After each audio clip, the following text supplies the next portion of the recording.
স্বাগত, নমস্কার।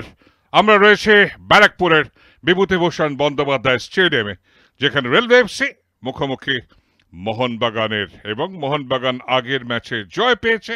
বৃষ্টি পড়ছে, দেখতেই পাচ্ছেন, তার মধ্যেই খেলা হবে। শুরু হয়ে গেল। আপনার স্ক্রিনের ডান থেকে বাদিকে আক্রমণ করবে সবুজ মেরুন জার্সিতে মোহনবাগান। মোহনবাগানের আক্রমণ আসছে, বিপদ হতে পারে।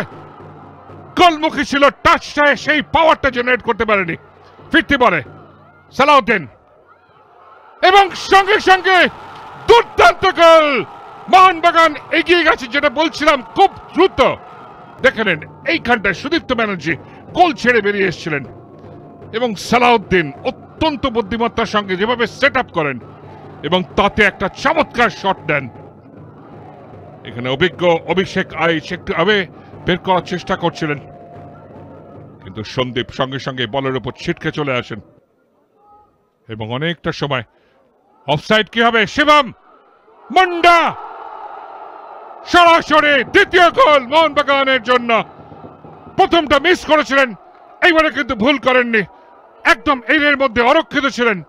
অফসাইড ট্র্যাপ তৈরি করার চেষ্টায় দাঁড়িয়ে পড়েছিল গোটা রেলওয়ে এফসি ডিফেন্স।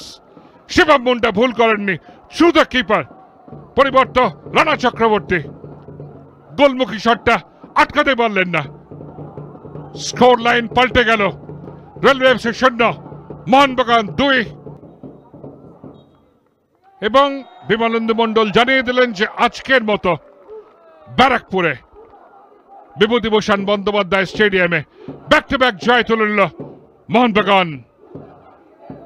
সন্দীপ মালিক এবং শিবম মুন্ডার গোলে 2 অর্ধে 2টো গোল আসে। Full time score railway FC 0, Mohun Bagan super giant 2।